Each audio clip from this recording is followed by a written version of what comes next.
नमस्कार, आप देख रहे हैं एक देश एक आवाज न्यूज 24।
की रिपोर्ट एक देश एक आवाज न्यूज 24 पर। समाजवादी पार्टी का जो चल रहा है इसके संबंध में क्या कहना चाहिए? आज जो है बच्चा दाखिला देते और चक्कर पुलिस लगी थी और प्रशासन चाह रहा था कि पर्चा मतलब भरा न दिया जाए और लाठी भी चार्ज हो गई है जो पर्चा भरने से गए हैं, लेकिन हम लोग मजबूती से पर्चा भरा गया और जो हम लोग चाहेंगे कि 22 में अपनी सरकार बने, इसके लिए जो है मीडिया भाई को बधाई देते हैं, धन्यवाद देते हैं कि आप लोग जो है साथ नहीं रहेंगे तो कोई है नहीं।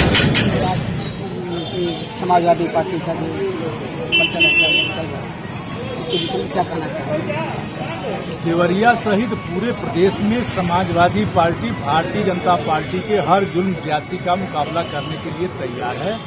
इसीलिए समाजवादी पार्टी के जिम्मेदार साथी, भीड़ नहीं आई है अभी, केवल जिम्मेदार साथी आए हैं कि हमारे प्रत्याशी शैलजा यादव के साथ कोई असंवैधानिक काम हुआ तो समाजवादी पार्टी उसका खुलकर मुकाबला करेगी। देखिए, भारतीय जनता पार्टी लोकतंत्र की हत्या करे। हर मतदाता के पास अगर प्रस्तावक है तो राष्ट्रपति से लेकर प्रधान तक के चुनाव को लड़ने का अधिकार है, लेकिन पूरे प्रदेश में भारतीय जनता पार्टी जिला पंचायत प्रधान पंचायत चुनाव में मुंह की खाई है। और इसीलिए देखे होंगे आप कि पूरे उत्तर प्रदेश में भारतीय जनता पार्टी दो भाग में बढ़ती नजर आई। एक खेमा चाहता था कि मुख्यमंत्री हटें, एक खेमा चाहता था मुख्यमंत्री न हटें। मुख्यमंत्री अपनी साख बचाने के लिए साम दाम दंड भेद अख्तियार करके यह जिला पंचायत अध्यक्ष का चुनाव जीतना चाहते हैं। इसलिए जो समाजवादी पार्टी के जिला पंचायत के सदस्य जीते हुए हैं या इन लोगों के चाल चलन व्यवहार को देख करके जो जिला पंचायत सदस्य समाजवादी पार्टी के उम्मीदवारों के साथ रहना चाहते हैं उनको प्रताड़ित किया जा रहा है।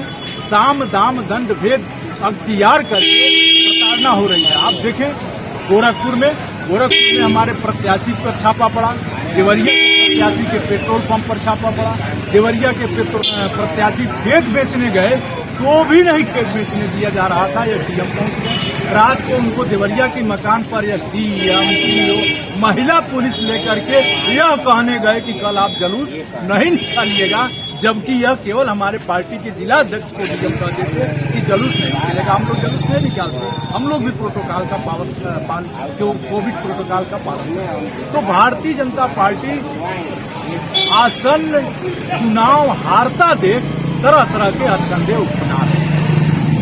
तो जो ये 2022 का जो बहुत बड़ा मिसाल लेकर के आप लोग चल रहे हैं, कैसा रहेगा? 3 अंक में भारतीय जनता पार्टी नहीं जाएगी, वो 40 से 50 सीट भारतीय जनता पार्टी जीत पाएगी, क्योंकि पश्चिम में उनका किसान आंदोलन उनको सही कर रहा है और पूरा पूर्वांचल में जो हमसे बिदकी हुई जातियां थी, जो प्रलोभन में 15 लाख के लालच में और तरह तरह के प्रलोभन विभिन्न जातियों के उप मुख्यमंत्री और मंत्री बनाने के लालच में जो गई थी, वो सारी जातियां हमारे नेता माननीय अखिलेश यादव जी के कामों से प्रभावित हुई हैं।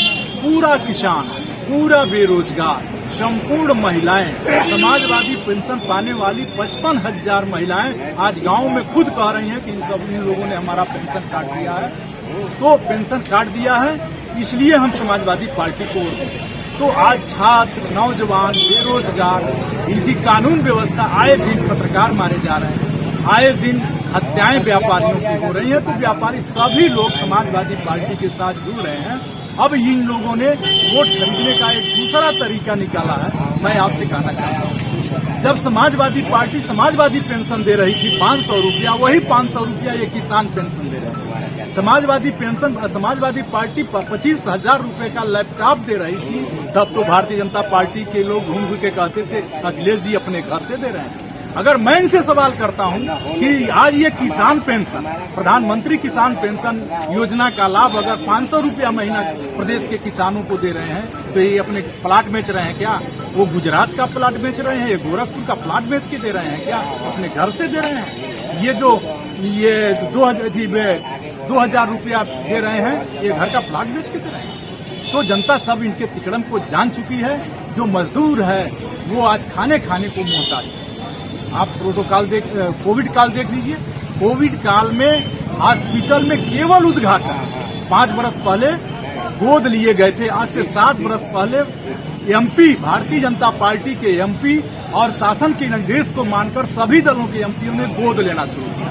वो बच्चे आज भी वो गांव गोद में ही खेल रहे हैं। न वहाँ बिजली की सही व्यवस्था, न वहाँ हॉस्पिटल की सही व्यवस्था, न वहीं स्कूल की सही व्यवस्था। उसी तरह से अब तीसरी लहर का मुकाबला करने के लिए भारतीय जनता पार्टी के एमपी गोद ले रहे हैं।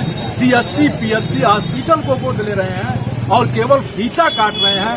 वहाँ डॉक्टर है नहीं, काम कुछ नहीं, वहाँ दवाई है नहीं, वहाँ बेड है नहीं, वहाँ ऑक्सीजन है नहीं। तो भारतीय जनता पार्टी से जनता तंग हो गई है। इंतजार कर रही है कि कितना जल्दी चुनाव हो जाए कि भारतीय जनता पार्टी को फिर दहाई के आंकड़े से नीचे कर दिया जाए, 350 सीट जीतकर समाजवादी पार्टी सरकार बनाए। धन्यवाद। देश और दुनिया की खबरों को देखने के लिए देखते रहिए एक देश एक आवाज न्यूज़ 24 पर अपने देश की खबर।